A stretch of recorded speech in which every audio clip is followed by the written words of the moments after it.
Como hemos estado estudiando, hemos visto que el apóstol Juan nos ha hablado acerca de diversos milagros que Jesús hizo durante su ministerio aquí en la tierra. La semana pasada vimos el último, la resurrección, el milagro de la resurrección de Lázaro. ¿Cuántos se acuerdan de esto? Pero en realidad, ¿qué es un milagro, hermanos? Un milagro es un hecho sobrenatural. Un milagro es de origen divino, o sea que solo Dios puede hacer milagros. Los hombres únicamente somos herramientas en sus manos para llevar a cabo el milagro. Y ciertamente todos los milagros son extraordinarios, todos. Cuando vemos un milagro, todos nos maravillamos del milagro. Pero en mi opinión, esto no lo dice la Biblia, pero en mi opinión, el mayor de los milagros que hemos estado estudiando es el que estudiamos la semana pasada, el milagro de la resurrección de Lázaro, porque se trata de alguien que estaba muerto y volvió a la vida. Se trata de un milagro de vida. Y como he dicho antes, todos los milagros son extraordinarios. Ningún milagro puede pasar desapercibido. Yo no sé si aquí hay alguien que alguna vez ha estado muerto físicamente y ha vuelto a la vida. Yo no. O si conoces a alguien, un familiar, un amigo que haya estado muerto y haya vuelto a la vida.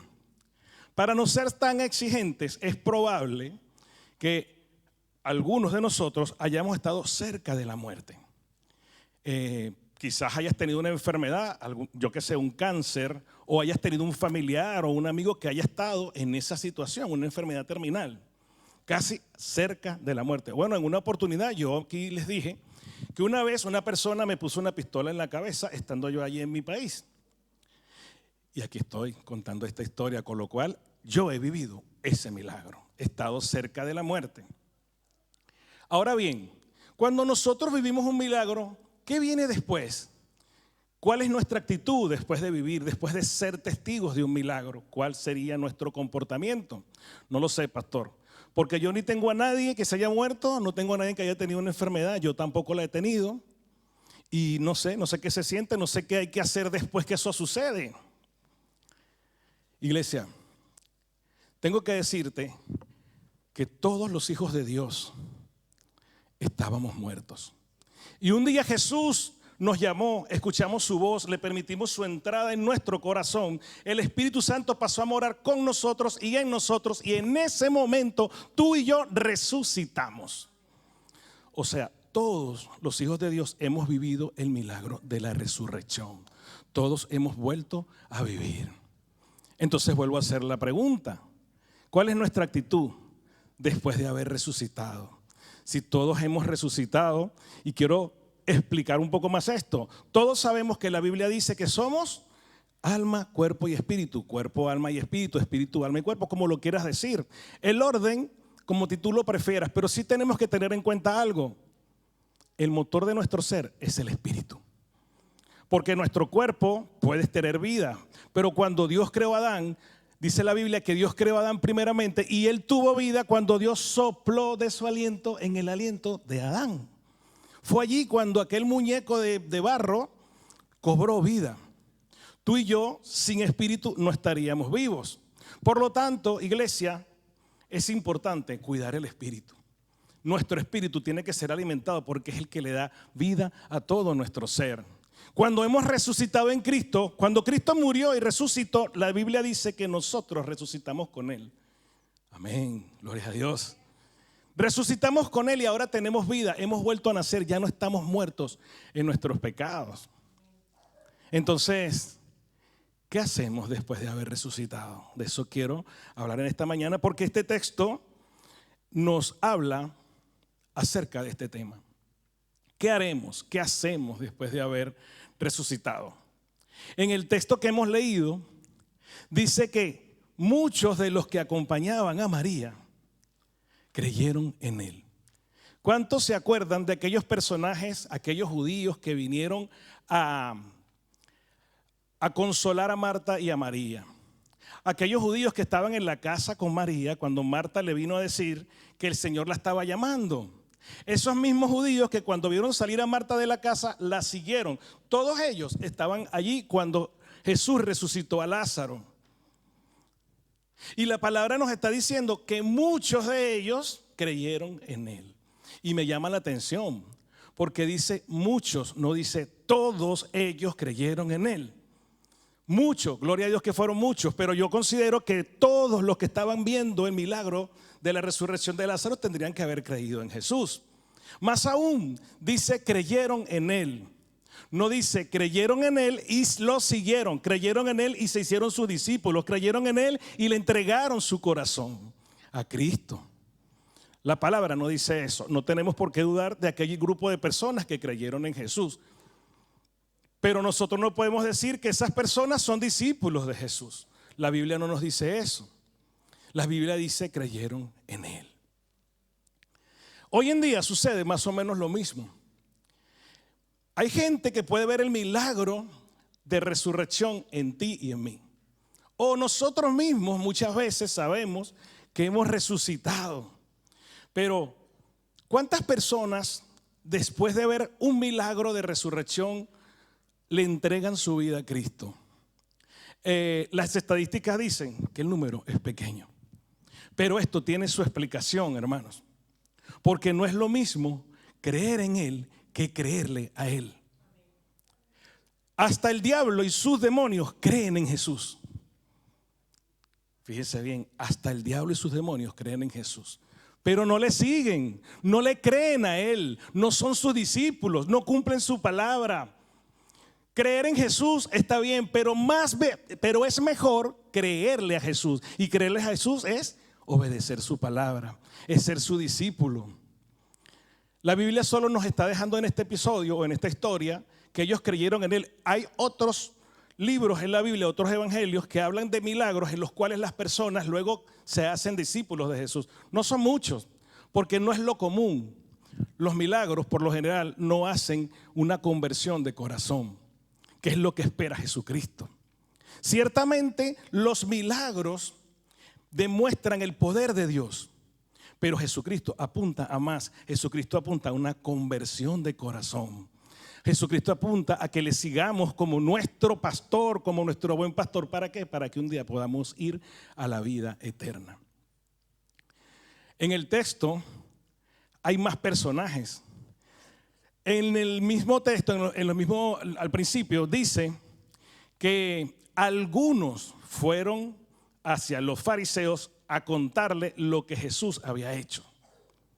Y aquí pasa más o menos similar, dice algunos. Y a mí me contenta que diga algunos, porque no fueron muchos, fueron algunos. Algunos se fueron a decírselo a los fariseos.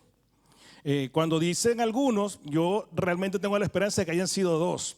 Si hubiese sido uno, mejor, pero como dice algunos es mínimo 2 o 3.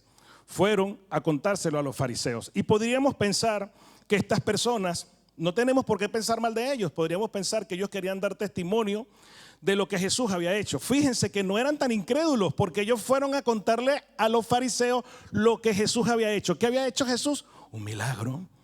Es evidente que aquellas personas creyeron en el milagro. No creyeron en Jesús, pero creyeron en el milagro. ¿Qué persona puede ver un milagro de resurrección y decir que no lo cree? Si nosotros hubiésemos estado allí y vemos a Lázaro salir de la tumba, vendado, después de 4 días de haber estado en la tumba, nosotros tendríamos que creer que eso es un milagro. Como cristianos le damos la gloria a Dios y sabemos que fue Jesucristo. Y no podemos pensar mal de esta gente, pero fíjense una cosa. Aquellos judíos le fueron a decir a los fariseos que le fueron a contar lo que Jesús había hecho. Cuando uno va a contar algo, lo hace con un propósito. Y solamente hay 2 opciones, no hay más: edificar o destruir. Yo no puedo contar algo para otra cosa, o para edificación o para destrucción. Todo el pueblo judío sabía que los fariseos estaban buscando a Jesús para matarlo. ¿Desde cuándo? Desde que sanó al paralítico de Betesda, ¿se acuerdan? Eso lo vimos aquí. Desde ese entonces, ellos le tenían el ojo montado a Jesús y querían matarlo. Y todo el pueblo judío lo sabía. Jesús era famoso, hermanos, así como lo es hoy. Pero hoy más, porque además de famoso está en los corazones de cada uno de nosotros. Y la gente sabía quién era Jesús. Entonces aquellos judíos le fueron a decir a los fariseos: mira que aquel está haciendo un milagro, acaba de sanar a Lázaro, acaba de resucitar a Lázaro. ¿Por qué fueron ellos a contarle eso a los fariseos? Si sabían que los fariseos estaban buscando a Jesús para matarlo. Los fariseos eran aquellos que pertenecían al Sanedrín. ¿Se acuerdan del Sanedrín? El Sanedrín era el tribunal supremo que había en aquel tiempo. Los que se encargaban de emitir justicia, la justicia del hombre. No era la justicia de Dios. Y los fariseos, a mí me da la impresión, aquellos judíos me parece que lo que fueron fue a decirle a los fariseos: oye, ¿a qué le estás dando? Para que vayas y hagas justicia, porque por lo general suele suceder que el ser humano siempre quiere hacer su justicia. Siempre queremos hacer nuestra justicia, lo que nos parece que es bien de acuerdo a nuestra ley, a la ley de los fariseos. Los fariseos querían matar a Jesús porque decían que hacía milagros en tiempos de descanso, en el día de descanso. Y esa era la ley de ellos, no era la ley de Dios. Entonces, es evidente que aquellas personas no creían en Dios. Pero aquellas personas, cuando una persona no cree en Dios, en la dureza de su corazón, o no cree en Jesús, la dureza de su corazón le hace actuar en rechazo a Jesús y en oposición a Jesús. Cuando los judíos fueron a decirle esto a los fariseos empezaron a temblar. ¿Qué vamos a hacer? Si este hombre sigue así, todos creerán en él. Ciertamente estaban rechazando a Jesús, y hoy en día muchas personas rechazan a Jesús. Pero dentro del mundo cristiano también podríamos rechazar a Jesús. Porque si yo le voy a contar a los fariseos que Jesús está sanando con la intención de hacer mi justicia, yo estoy yendo en contra de Jesús, en el caso de ellos. Yo estoy yendo en contra de Jesús. Yo no quiero contar algo para edificación, sino para destrucción. Si nosotros hacemos algo similar, estaríamos actuando de la misma manera. Porque la palabra que nos dice: si aquel que dice que ama a Dios pero aborrece a su hermano, está mintiendo. Y muchas veces los mismos cristianos decimos: te amo Dios, Cristo yo te amo, como cantábamos esta mañana. Cristo yo te amo. Pero entonces aborrezco a mi hermano, no lo saludo, me cae mal. Peor aún, lo voy acusando. Dios, mira lo que está haciendo este. Dios, mira lo que está haciendo aquel. Pastor, mira lo que hizo aquella. Llegó tarde. Pastor, mira lo que... Estamos señalando a nuestros hermanos. ¿Con qué intención? ¿Con qué intención yo cuento algo acerca de una persona? Ya lo hemos dicho, o para edificación o para destrucción. Como cristianos podríamos estar haciendo lo mismo, y en ese caso estaríamos rechazando la palabra. Iglesia, la palabra te llama a decir: amarás a tu prójimo como a ti mismo, y eso incluye a tus hermanos de la fe. Incluye a todos, todo el que no sea yo mismo, ¿verdad? Mi esposa, mi hija, mi esposo, mis padres, mis vecinos, las personas que están afuera de esta iglesia y por supuesto mi familia de la fe.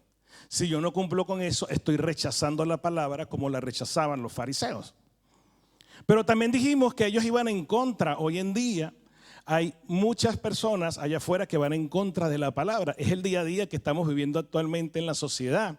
Intentan enseñarnos, intentan plasmar en nosotros una ley que no es correcta. Sobre todo, me imagino que todos ya lo sabrán, van en contra del modelo original de la familia. El modelo original de la familia es varón y hembra, como dijo Jesús, como dijo Dios. Y van en contra de la palabra diciendo que hay dos modelos más. Hay 3, 4, 5, LH, W, K, Z. Y le van inventando una ley que no es la ley de Dios. Ellos van en contra de Jesús. ¿Qué le molestaba a los fariseos cuando los judíos le fueron a decir que Jesús había sanado a Lázaro? ¿Qué era lo que a ellos les irritaba realmente? ¿Sabes qué les irritaba? Que Jesús con eso estaba demostrando que era el Hijo de Dios y ellos no podían decir lo contrario. Pero ellos querían ir en contra de Jesús. Y hoy en día hay personas que están allá afuera yendo en contra de la palabra, pero dentro de las iglesias cristianas también hay personas que van en contra de la palabra. ¿Por qué? Porque son autoridades encargadas de las iglesias que van enseñando su propia doctrina, no la doctrina que está en la palabra. Y todo lo que se enseña que no está en este libro va en contra de lo que aquí dice. las personas que enseñan una falsa doctrina van en contra de la palabra. Y el que va en contra de la palabra va en contra de Jesús. Lo mismo que hacían aquellos fariseos. ¿Qué hacemos, hermanos? ¿Qué haremos entonces? ¿Qué haremos después que hemos resucitado? Porque ciertamente todos somos cristianos, pero no estamos exentos de rechazar la palabra. Y voy a explicarlo mejor.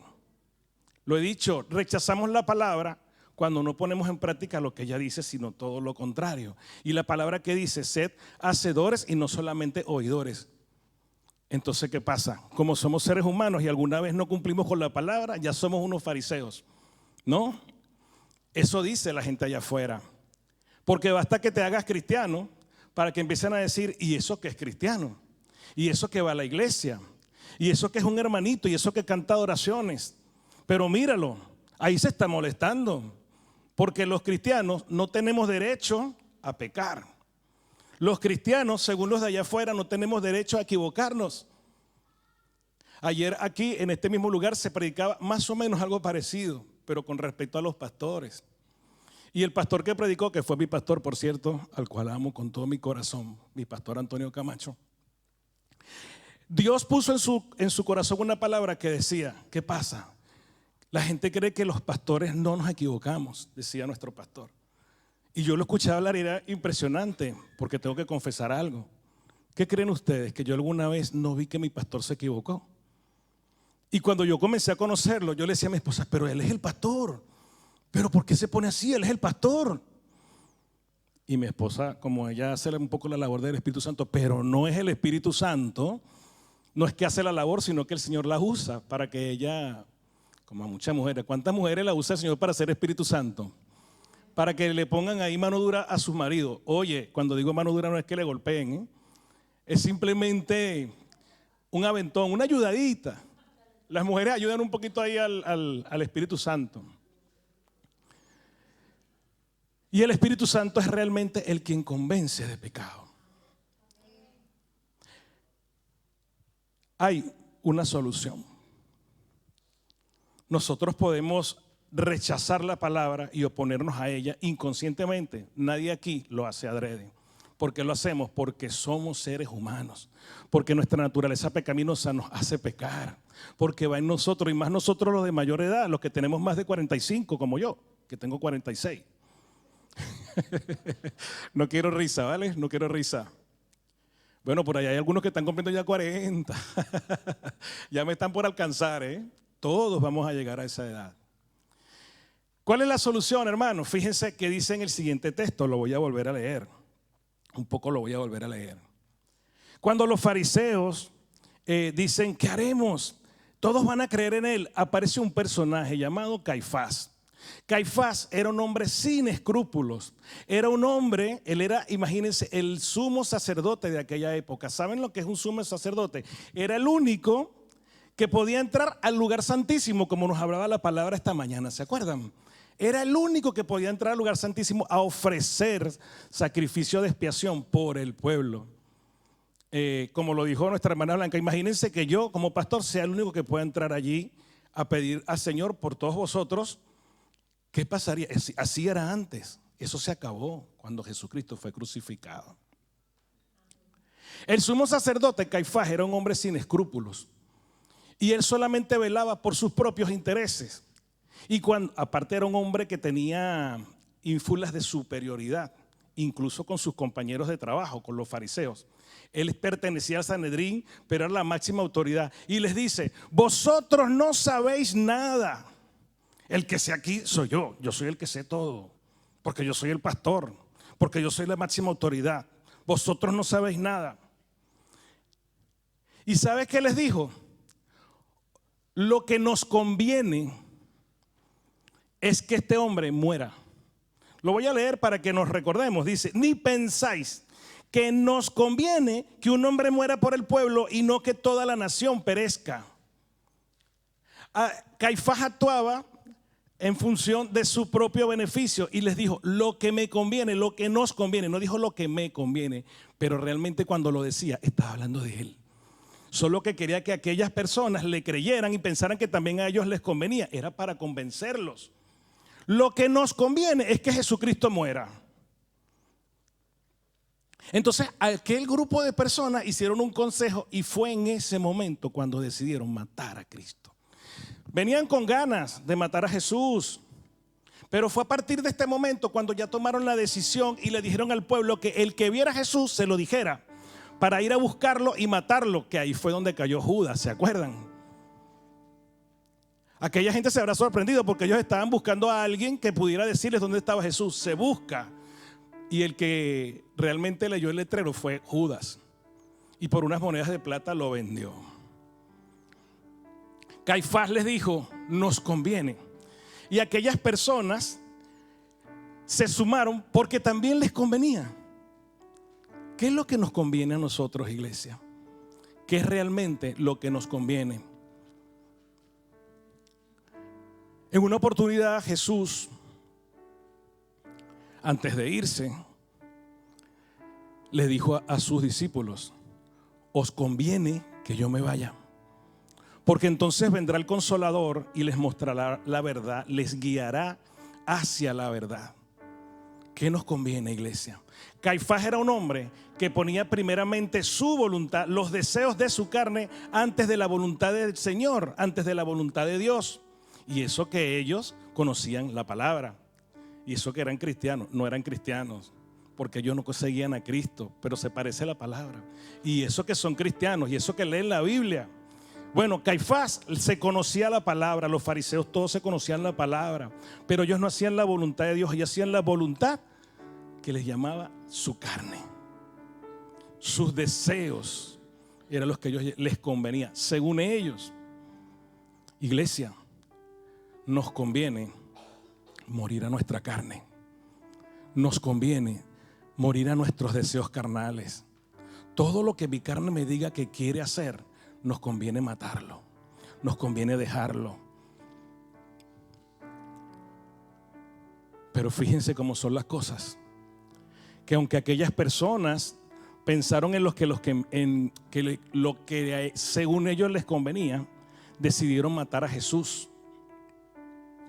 Y en el mismo texto dice que cuando Caifás estaba diciendo esa palabra, no lo estaba diciendo de sí mismo, lo estaba profetizando, estaba diciendo que Jesucristo iba a ser crucificado. Voy a leerlo en el texto. Dice lo siguiente, dice, profetizó que Jesús había de morir por la nación. Y no solamente por la nación, sino también para congregar en uno a los hijos de Dios que estábamos dispersos. En uno, ¿quién es ese uno? Jesucristo.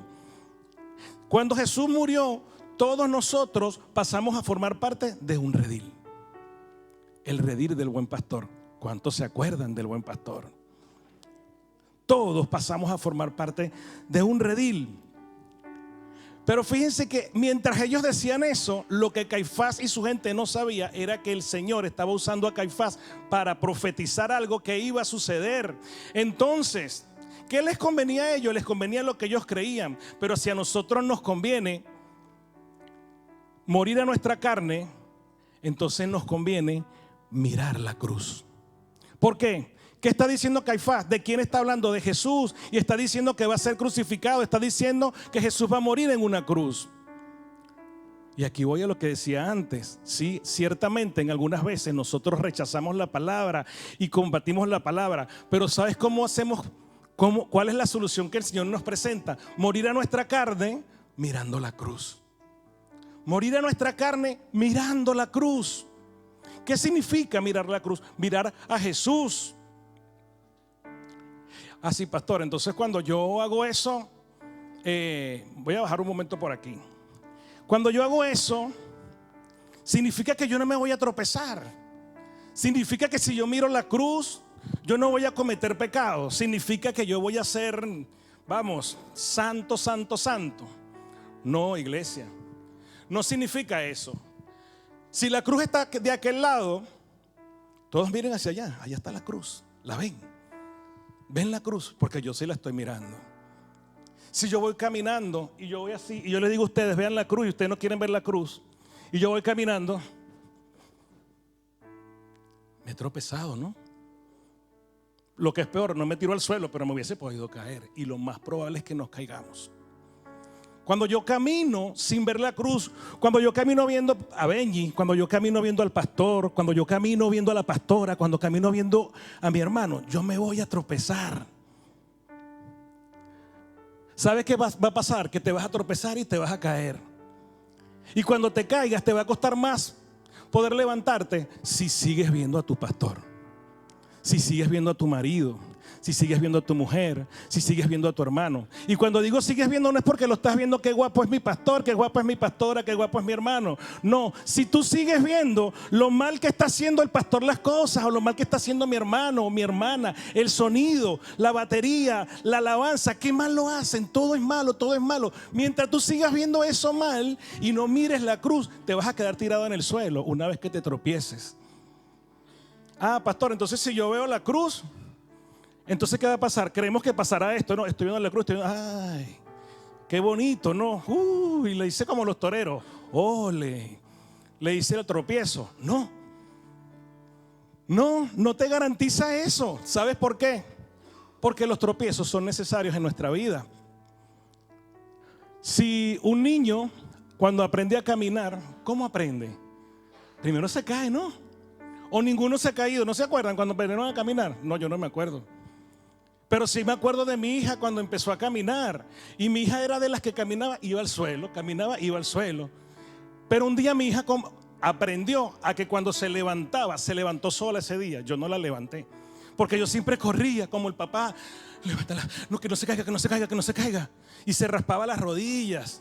Y a mí me daba tristeza, me daba dolor verla así. Porque ya me perdonan, de verdad me perdonan. Los padres me pueden entender. Cuando nosotros vemos a nuestros hijos sufriendo, llorando, sintiéndose mal, el dolor que está en nuestro corazón es mayor que cuando nosotros mismos estamos tristes por nosotros. Yo me puedo enfermar, me puedo hasta estar en peligro de muerte y sufro, pero si mi hija está enferma, si llora, si sufre por algo, yo sufro más en mi corazón que por mí mismo. Y voy a decir algo que no debería, pero sufro más que por mi esposa. Mentira, por mi esposa también sufro muchísimo. No se comparan los dos amores. El amor de madre, el amor de esposa, el amor de padre.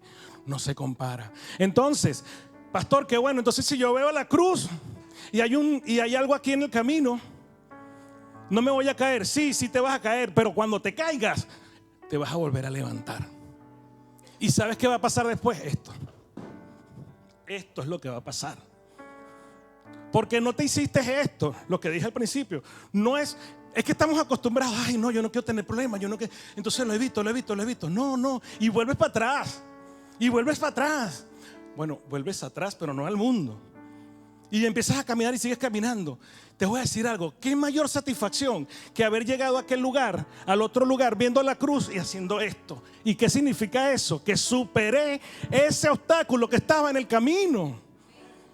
Lo he superado porque estaba mirando la cruz. ¿Gracias a quién? Gracias a mí. No, gracias a Dios. Gloria a Dios por haber mirado a la cruz, por haberme guiado a superar ese obstáculo, hermanos. Gloria a Dios por ello. ¿Por qué gloria a Dios? Porque Él fue el que lo hizo. Y aparte de eso, porque después que yo salgo de allí, ¿qué pasa? ¿Qué pasa si sigo viendo la cruz? ¿Qué pasa? Ay, qué bueno, pastor, no voy a tener más. Ya pasé ya estoy aquí. No hay más. Hay un montón, hermanos. Hay un montón. Lo pueden ver, miren hacia allá. Ahí hay un montón de obstáculos. Pero ¿sabes qué va a pasar? Que ya experimentaste el primero. Y cuando miras la cruz te estás dando cuenta, voy a caer. Me entrego y paso. ¿Qué quiere decir que me entrego? Se lo entrego a Él. Que sea Él el que me levante la mano y me diga, pasaste el obstáculo, lo superaste. Y así va a ser, aunque no queramos, hasta el fin de los tiempos. Hasta que Cristo venga a buscarnos, hasta que Cristo venga a buscar a su iglesia. Hasta ese día vamos a tener que seguir pasando. Y no pongo todas las sillas porque no van a caber. Van a ver todas las sillas que están aquí como obstáculos en nuestro camino. Más sillas. Y gloria a Dios por esas sillas. Bueno, digo sillas por obstáculos, pero son sillas que son semejantes a personas. Personas que van a ser obstáculos en tu vida. Tu jefe, un familiar, un amigo, que a lo mejor te das cuenta, sí, que a lo mejor no. Créeme, el Señor está contigo para hacerte levantar y continuar. Y superaremos todos los obstáculos, y ese día será porque vimos la cruz. Porque vimos la cruz. No importa si un día te despistas y no miras la cruz y te caíste. El corazón del Señor, su mano poderosa está encima de ti. Y aunque tú no lo veas, Él te llama. El Espíritu Santo te llama, te llama, te llama. Y tú vas a alcanzar lo que el Señor quiere que tú alcances. Porque Él no se va a cansar hasta que no logre el propósito que tiene con cada uno de nosotros. ¿Cuál es ese propósito? Alcanzar la vida eterna, hermano. Jesús nunca se cansa. Mi Padre trabaja todos los días. Todos los días.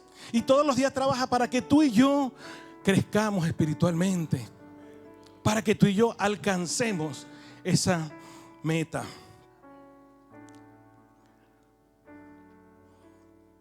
Para ir terminando, ya sabemos que los que seguimos a Jesús y poder alcanzar esa meta, ¿qué tenemos que hacer? Imitarle. Imitar a nuestro Señor Jesucristo. Y Jesús tuvo infinitos atributos, infinitas características. Él es el mejor, Él es el Rey. Nadie es mejor que Jesucristo, nadie. Y nosotros no podremos ser igual que Él mientras estemos en este cuerpo. Cada uno en su cuerpo, obviamente. Mientras seamos seres humanos, mientras estemos en esta tierra, no podemos ser igual que Él. Pero si somos sus discípulos, nosotros tenemos que imitarle. Ese es nuestro trabajo. Él hace lo mayor, la mayor parte, pero nosotros algo tenemos que hacer. Algo pequeñito tenemos que hacer. Imitarle. La palabra en el texto que leímos dice que Jesús sabía que lo iban a matar. Bueno, no dice que sabía, dice que Jesús se apartó. Cuando determinaron que lo iban a matar, Él se apartó. Se fue al desierto, un lugar llamado Efraín. Se fue con sus discípulos. Y cualquiera que lo lee dice, Jesús huía porque tenía miedo. Jesús no huyó porque tenía miedo. Jesús no huyó. Jesús se apartó. ¿Cómo vamos a pensar que estaba huyendo por miedo si Jesús tenía clarísimo a qué había venido a este mundo? ¿Alguien sabe a qué vino Jesús a este mundo? A morir por nosotros. ¿Cómo Jesús va a tener miedo si Él aceptó de parte de su Padre venir a esta tierra hecho hombre cuando estaba allá arriba sentado con Él en el trono y dejó sus riquezas de allá arriba para venir por cada uno de nosotros, por ti, por mí, por todos nosotros? ¿Por qué va a huir si Él sabe que le tocaba morir? Pero Jesús era prudente y era paciente, aparte de todas las demás cosas. Jesús sabía que su hora no había llegado.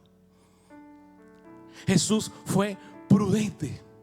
Sabemos lo que significa la palabra prudente. A mí me encanta esa palabra, pero tengo que confesar que cada vez que investigo lo que significa me toca más el corazón. Si buscamos en la Real Academia, en el diccionario de la Real Academia, prudencia es templanza. ¿Les suena de algo? Porque si buscamos aquí, la templanza es el dominio propio. Y Jesús sabía que lo iban a matar, pero Él fue prudente, Él se fue, Él se apartó, se fue a otro lugar. Todavía no es mi tiempo. No lo dijo en esta oportunidad, en otras oportunidades en el mismo Evangelio de Juan hemos visto que Él dice, todavía no ha llegado mi hora. Dios tenía un plan de salvación y lo que Dios nunca hace es cambiar el plan. Dios no tiene un plan B, Dios tiene un solo plan. Y el plan se tiene que ir cumpliendo tal cual como Él ha dispuesto. Y el plan de Dios no era que Dios muriera en ese momento, no era que Cristo muriera en ese momento. Jesucristo se fue con sus discípulos a Efraín. ¿Saben a qué fue Jesús? Fue a tener comunión con su Padre.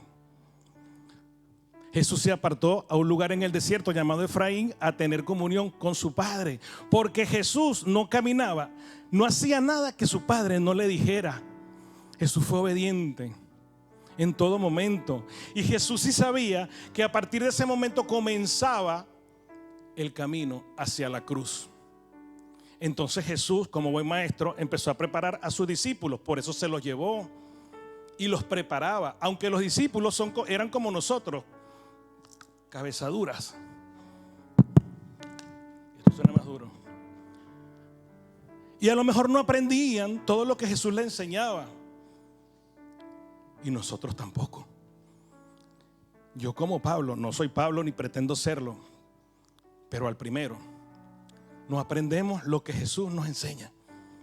Jesús fue a enseñar a sus discípulos. La prudencia significa templanza y para nosotros también es dominio propio. Jesús sabía que lo iban a matar y Él no se puso a discutir con aquellos fariseos. Él no vino, no, que es injusto, que tú me estés queriendo matar. No. Y podía hacerlo porque Jesús tenía el poder para callarles la boca a todos. La máxima autoridad que había ahí no era Caifás, se llamaba Jesucristo. Jesucristo podía hacer cualquier cosa con Caifás si le hubiese dado la gana. Bueno, esa palabra es muy fea, si hubiese querido. Jesús no se defendió, hermanos. Y la palabra dice que Jesús fue hasta la cruz sin defenderse. Incluso hay un pasaje, y les invito a que lo lean, si no lo han leído, cuando habló con Pilato y Pilato le dijo que tú eres el rey de los judíos. Y que le dijo Jesús, yo soy el rey de los judíos, yo soy el único rey. No, Jesús le dijo, tú lo dices. No discutió. Jesús no discutió. La actitud que Jesús asumió en ese momento es un ejemplo para cada uno de nosotros. ¿Cuántos aquí alguna vez han recibido una crítica de otra persona?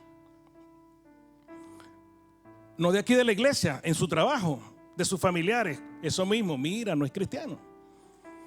Oye, allá está el hermano Salvador y no levantó los pies porque no se puede parar.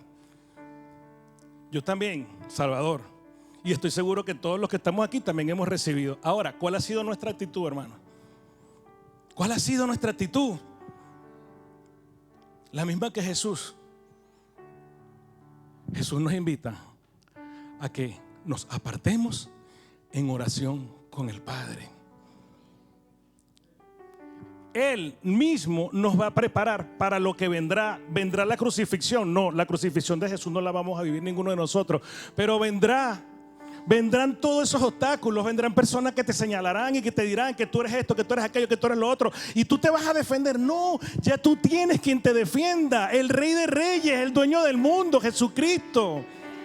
No tienes que defenderte, hermano. Ay, pastor, ¿quiere decir que no tengo que hablar? Sí, claro que sí podemos hablar, pero no te defiendas. ¿Sabes qué podemos hacer? Perdóname, hermano. Perdóname. Si hice algo que te dañó, perdóname. No soy perfecto. Soy un ser humano igual que tú. Soy un ser humano que suda. Soy un ser humano que le encanta la comida. Soy un ser humano que llora, que ríe, que baila, que danza. Pero también soy un ser humano que peca. Perdóname, hermano. Si de algo te quieres defender, es pidiéndole perdón a la persona. Y le voy a decir algo, hermano, esto me ha costado mucho aprender. Pero aunque no tengamos la razón, podemos pedir perdón. ¿Qué se nos va a caer? ¿Qué se te cae pidiendo perdón? La vergüenza. ¿Sabes una cosa? Tu vergüenza no te va a llevar al cielo. Tu arrepentimiento sí te va a llevar al cielo. Jesucristo sabía que no era su hora y Él estaba pacientemente en reunión con su Padre, esperando a que llegara su hora. Y sigue diciendo en el texto, la última parte, que eran las fiestas de la Pascua. ¿Se acuerdan lo que era la fiesta de la Pascua? Había a alguien que le encantaba la fiesta de la Pascua. A nuestro Señor Jesús le encantaban las fiestas. ¿Ustedes creen que no? A Jesús le encantaban las fiestas, le encantaba la comida. Le encantaba divertirse, ser feliz. Cristo vino a padecer, pero nosotros tenemos que estar conscientes que Jesucristo fue feliz en esta tierra. Y para eso nosotros también tenemos que serlo, porque ya Él pagó en esa cruz. Y a Él le encantaban las fiestas. Ya lo vimos en la vez pasada, cómo iba a comer a casa de Lázaro y María. Le encantaba. Y Él estaba apartado en el desierto. Ya las fiestas habían empezado. La gente había llegado a la fiesta. No lo voy a volver a leer, pero vuelvan a leer el versículo, el pasaje. La gente estaba en la fiesta diciendo, ¿qué crees? ¿Vendrá o no vendrá? ¿Vendrá o no vendrá? ¿Quién? Jesús. Porque como lo dije antes, Jesús era famoso. A Jesús lo conocían. Pero aquí tengo que decir algo. Había gente que quería que viniera. había gente que lo querían conocer, que ya a la fiesta de la Pascua venían de todas partes. Y venían y querían conocer a Jesús. ¿Quién es ese tal Jesús? ¿Quién es? ¿Vendrá o no vendrá? Pero también había gente que quería que vinieran para escucharle hablar, para escuchar su palabra. Y también había gente que quería que viniera para señalarlo. Míralo, ahí va, se cree Dios. Él dice que es hijo de Dios. Y por supuesto estaban los fariseos. Querían que viniera para matarlo. Pero Jesús no subió a la fiesta cuando ellos querían que Jesús subiera. Jesús subió cuando le dio la gana. No, tampoco, cuando se lo dijo su Padre. Es tu tiempo, es tu momento. Ve a la fiesta. En este pasaje Jesús todavía no va a la fiesta, pero después vamos a ver cómo Jesús entró a la fiesta. A Jesús le encantaba la fiesta, pero no era su tiempo, no era su momento. Y Jesús supo ser prudente, Jesús supo ser paciente. Y esa actitud de Jesús nos invita a que nosotros seamos iguales, a ser prudentes y a ser pacientes. Te voy a decir una frase que leí cuando preparaba esta palabra. Es mejor perder tu vergüenza que perder una relación. Es mejor perder una pelea, una discusión, que perder a un amigo. Es mejor perder y no tener la razón que perder a un hermano de la iglesia. Es mejor, no tiene valor, no tiene comparación. Porque Cristo, creemos que la salvación es gratuita. Claro que es gratuita, solo tienes que arrepentirte. Pero es que la salvación costó la sangre preciosa de Jesús. Y que por nosotros no perdamos a un hermano. Las cabras se van solas, pero que no se vayan por nosotros. Vamos a imitar a Jesús. El Señor nos ha estado hablando a lo largo de todo este mes de varios temas. Y nos ha dicho, nos ha hablado de que nosotros, de que Él desea que tengamos esperanzas. Nos ha dicho la semana pasada de que quitemos la piedra. Nos ha dicho que Cristo nos ama. Y el día de hoy nos está diciendo lo que tenemos que hacer después que hemos resucitado, después que hemos vuelto a nacer, después que ahora tenemos una vida en Cristo Jesús. Dios les bendiga, familia. Que esta palabra llegue al corazón de cada uno de vosotros.